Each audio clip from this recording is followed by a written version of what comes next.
भारत और रूस की दोस्ती दशकों पुरानी है। ये वो रिश्ता है जो सिर्फ कागजों में नहीं बल्कि जमीनी स्तर पर भी बेहद गहरा और मजबूत है। चाहे बात रक्षा सौदों की हो, ऊर्जा सहयोग की या फिर वैश्विक मंचों पर एक दूसरे को समर्थन देने की, भारत और रूस ने हमेशा एक दूसरे का साथ दिया है। लेकिन अब इस ऐतिहासिक दोस्ती में एक नया मोड़ आ गया है। यूरोप ने एक ऐसा कदम उठाया है जो सिर्फ रूस पर नहीं बल्कि भारत पर भी सीधा असर डालता है। यूरोपीय संघ ने पहली बार भारत की एक बड़ी तेल कंपनी पर बैन लगाया है और इसके पीछे की वजह है भारत का रूस से तेल खरीदना। लेकिन भारत ने भी इस पर पलटवार किया है और यूरोप की नीति पर तीखा प्रहार किया है।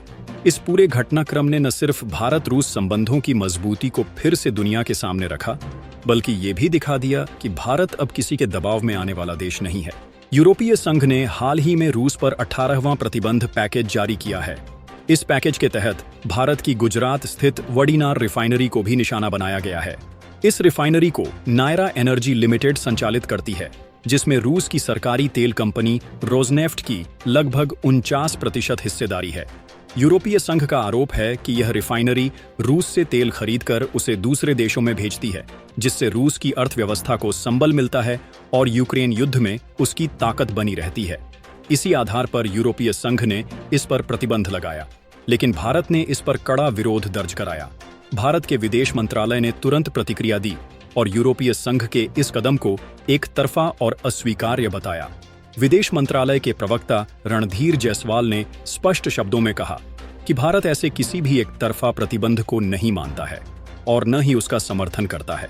उन्होंने यह भी कहा कि भारत एक जिम्मेदार देश है जो अपने सभी अंतर्राष्ट्रीय कानूनों और दायित्वों का पालन करता है, लेकिन भारत की प्राथमिकता अपने नागरिकों की ऊर्जा जरूरतों को पूरा करना है और इस पर कोई समझौता नहीं किया जाएगा। रणधीर जायसवाल के इस बयान के पीछे भारत की स्पष्ट नीति झलकती है कि जब बात राष्ट्रीय हित की हो तो भारत किसी भी बाहरी दबाव के आगे नहीं झुकेगा और यही भारत की आत्मनिर्भर विदेश नीति की पहचान है। ऊर्जा सुरक्षा किसी भी देश के लिए मूलभूत आवश्यकता होती है और भारत भी इसे उसी दृष्टिकोण से देखता है। रूस से तेल खरीदने का निर्णय भारत के लिए आर्थिक रूप से फायदेमंद रहा है, क्योंकि रूस भारत को बाजार मूल्य से सस्ती दरों पर तेल उपलब्ध कराता है। ऐसे में भारत क्यों न अपनी जरूरत और फायदे को देखते हुए निर्णय ले। पश्चिमी देशों का रवैया कई बार दोहरे मापदंड वाला रहा है। जब भारत रूस से तेल खरीदता है तब यूरोप और अमेरिका सवाल उठाते हैं, लेकिन वही यूरोपीय देश भारत से रिफाइंड तेल खरीदते हैं जिसमें मूल कच्चा तेल रूस से आया होता है। इस पर वे कभी सवाल नहीं करते। यह साफ तौर पर दिखाता है कि पश्चिमी देश केवल अपने हितों की पूर्ति के लिए नियमों की व्याख्या करते हैं और जब भारत अपने हितों की रक्षा करता है तो उन्हें आपत्ति होती है। विदेश मंत्री डॉक्टर एस जयशंकर ने भी यूरोप की धरती पर खड़े होकर इस दोहरे रवैये की जमकर आलोचना की थी।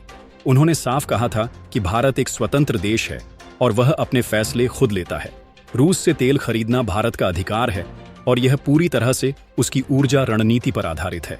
जब यूरोप अपनी आवश्यकताओं को पूरा करने के लिए ईरान, सऊदी अरब या अमेरिका से तेल खरीदता है तो कोई सवाल नहीं उठता, लेकिन जब भारत रूस से सस्ता तेल खरीदता है तो उसे नैतिकता की दुहाई दी जाती है। यही नहीं, अमेरिका भी अब रूस से तेल खरीदने वाले देशों पर दबाव बनाने की कोशिश कर रहा है। हाल ही में अमेरिका में एक प्रस्ताव लाया गया जिसमें कहा गया कि जो भी देश रूस से तेल खरीदेगा उस पर 50% तक टैरिफ लगाया जाएगा। हालांकि यह बिल अब तक पास नहीं हुआ है, लेकिन इसके पीछे की मानसिकता स्पष्ट है। रूस की आर्थिक रीढ़ को तोड़ना और उसके सहयोगियों को अलग थलग करना। ब्रिक्स देशों पर डोनाल्ड ट्रंप द्वारा की गई धमकी भी इसी रणनीति का हिस्सा थी। अमेरिका और यूरोपीय संघ मिलकर अब भारत और चीन को घेरना चाहते हैं ताकि वे रूस से दूरी बना लें। लेकिन भारत का रुख साफ है। भारत अपने हितों को सबसे पहले रखता है और कोई भी विदेशी ताकत उसके फैसलों को नियंत्रित नहीं कर सकती। इस पूरे प्रकरण में सबसे रोचक बात यह है कि यूरोप खुद ही भारत से तेल खरीदता है। रूस से आयातित कच्चा तेल भारत में रिफाइंड होकर फिर यूरोपीय देशों को भेजा जाता है।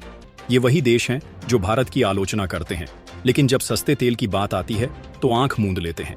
ये दिखाता है कि असल में समस्या नैतिकता की नहीं बल्कि सत्ता संतुलन की है। भारत ने यूरोपीय संघ को यह भी याद दिलाया कि रूस से तेल खरीदना केवल व्यापारिक निर्णय नहीं है, बल्कि यह भारत की ऊर्जा नीति और उसकी आर्थिक रणनीति का हिस्सा है। ऊर्जा की उपलब्धता और कीमत सीधे तौर पर देश की महंगाई, उत्पादन लागत और विकास दर को प्रभावित करती है। ऐसे में भारत का हर कदम सोच समझकर उठाया गया है। भारत की यह स्पष्टता केवल यूरोप के लिए ही नहीं, बल्कि पूरी दुनिया के लिए एक संदेश है कि अब भारत किसी की डिक्टेशन पर नहीं चलेगा। वैश्विक दक्षिण ग्लोबल साउथ के नेता के तौर पर भारत यह दिखा रहा है कि वह अपने फैसले खुद ले सकता है और अपनी नीति खुद बना सकता है। रूस और भारत के संबंध भी इस प्रकरण में और मजबूत हुए हैं। रूस जानता है कि भारत ने संकट की घड़ी में उसका साथ दिया है और भारत भी जानता है कि रूस एक भरोसेमंद ऊर्जा साझेदार है। हाल ही में भारत और रूस के बीच कई नए ऊर्जा समझौते भी हुए हैं, जिनमें लॉन्ग टर्म डील्स और क्रूड ऑयल के अलावा गैस सप्लाई की बात भी शामिल है। ये दिखाता है कि दोनों देश अपने रिश्तों को और भी व्यापक और गहराई देने की दिशा में काम कर रहे हैं। यूरोप को यह समझना होगा कि भारत कोई छोटा देश नहीं है जिसे धमकाकर झुकाया जा सकता है।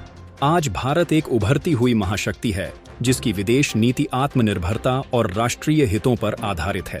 यदि यूरोप भारत पर प्रतिबंध लगाएगा तो उसे भी इसके जवाब में भारत से सख्त कदमों का सामना करना पड़ सकता है।